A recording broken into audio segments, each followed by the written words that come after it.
Hi everyone, this is Achievers Educational Academy. இந்த வீடியோவில் நம்ம TN government shorthand English எக்ஸாமோட சீனியர் கிரேடுக்கான சிலபஸ் பார்ப்போம். சீனியர் கிரேட் வந்து 120 WPM 120 வேர்ட் பர் மினிட் நமக்கு தெரியும். ஃபஸ்ட் பேப்பர் 100 மார்க்ஸ் இருக்க போகுது. அது 7 நிமிஷம் டிக்டேஷன், 5 நிமிஷம் நமக்கு பேசேஜ், தென் 2 மினிட்ஸ் வந்து லெட்டர்ஸ் இருக்கலாம். டிக்டேஷனுக்கு 10 மார்க், டிரான்ஸ்கிரிப்ஷனுக்கு 90 மார்க். டிரான்ஸ்கிரிப்ஷனுக்கான டைம் பார்த்தீங்க அப்படின்னா 1.5 hour 1 hour 30 minutes. இது நமக்கு வந்து காலையில் வந்து செகண்ட் பேப்பர் நடக்கும், மதியம் வந்து ஃபஸ்ட் பேப்பர் நடக்கும். அதாவது சீனியர் பொறுத்த வரைக்கும், தமிழ் இங்கிலீஷ் சீனியர் பொறுத்த வரைக்கும் எப்போவுமே காலையில் செகண்ட் பேப்பர், மதியம் தான் வந்து ஃபஸ்ட் பேப்பர் நடக்கும். அடுத்து பாருங்கள், செகண்ட் பேப்பர் சீனியரில் செகண்ட் பேப்பர் வந்து 100 மார்க்குக்கு.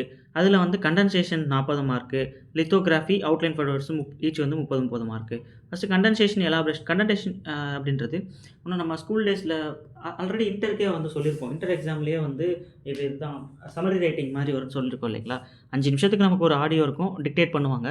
அதை வந்து நம்ம 1/3 ஆஃப் த பேசேஜாக வந்து நம்ம சுருக்கி எழுதணும் அப்படின்ட்டு நம்ம பார்த்தோம் இல்லைங்களா. அதுதான் இங்கே 120 சீனியருக்கு உண்டான ஸ்பீடில் வந்து நமக்கு ரீட் பண்ணுவாங்க 5 நிமிஷத்துக்கு.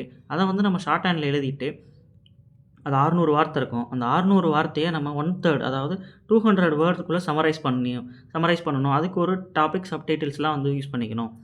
இதுக்கெல்லாமே வந்து நம்ம பின்னாடி பார்ப்போம் எப்படின்ட்டு. அதுதான் கண்டென்சேஷன் எலாபரேஷன்றது 40 மார்க்குக்கு இதுதான்.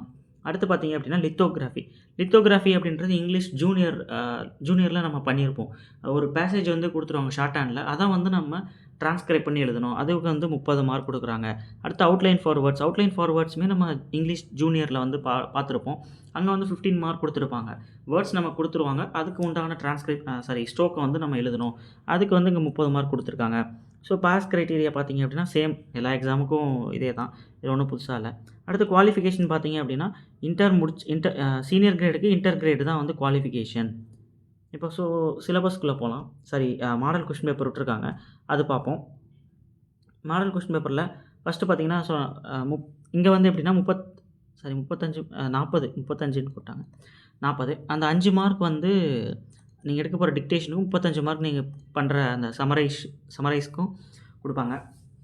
பார்த்தீங்கன்னா இங்கே சொன்னதான் 300 வார்த்தையாக வந்து சமரைஸ் பண்ண சொல்லி இங்கே கொடுத்துருக்காங்க. அடுத்து பார்த்தீங்க அப்படின்னா செக்ஷன் 2ல் லித்தோகிராஃப் டு லாங் ஹேண்டாக வந்து சேஞ்ச் பண்ண சொல்லியிருக்காங்க. அதுக்கு உண்டான பேசேஜ் வந்து இங்கே கொடுத்துருக்காங்க. இதுதான் இந்த மாதிரி கொடுத்துருவாங்க. இது நம்ம இது வந்து கொஞ்சம் சிம்பிளாக தான் இருக்கும், ரொம்ப கஷ்டமாலாம் இருக்காது. இப்போ ரீட் பண்ணணும்னா we live in a age of computer. இந்த மாதிரி தான் ரீட் பண்ணி நீங்கள் அதை வந்து டிரான்ஸ்கிரைப் பண்ண போகிறீங்க. இதுக்கு வந்து 30 மார்க் கொடுத்துருக்காங்க. தென் வந்து அடுத்த 30 மார்க் வந்து நம்ம அவுட்லைன்ஸ் எழுதணும். வேர்டு கொடுத்துருக்காங்க, அதுக்கு உண்டான அவுட்லைன்ஸ் எழுதணும். Genuine, possess, gold, importance. இந்த மாதிரி வந்து அவுட்லைன்ஸ் எழுதினா மட்டும் போதும். அதுக்கு வந்து 30 மார்க் கொடுத்துருக்காங்க. இது ஈஸியாக வந்து பாஸ் பண்ணுற மேட்ரு தான், ஒன்றும் பெரிய விஷயம்லாம் இதில் வந்து இல்லை. போன டைம் வந்து சீனியரில் நம்ம அந்த லெட்டர்ஸு இதெல்லாம் ஃபார்மெட்லாம் வந்து பார்த்துருப்போம். அதை வந்து இப்போ இன்டருக்கு கொண்டு போயிட்டு இங்கிலீஷ் சீனியரை வந்து கொஞ்சம் ப்ரீவியஸ் டைம்ஸை விட இந்த டைம் கொஞ்சம் செகண்ட் பேப்பரை ஈஸி பண்ணியிருக்காங்கன்ட்டு தான் சொல்லணும். லெட்ஸ் பார்ப்போம் இந்த டைம் எக்ஸாம் எப்படி இருக்குது அப்படின்ட்டு வந்து பார்த்துட்டு அதுக்கு தகுந்த மாதிரி நம்ம வந்து ப்ரிப்ரேஷன் பண்ணுவோம். தட்ஸ் ஆல் இந்த வீடியோ. உங்களுக்கு ஏதாவது டவுட்ஸ் இருந்துச்சு அப்படின்னா கமெண்ட் பண்ணுங்கள். தேங்க்ஸ் ஃபார் வாட்சிங்.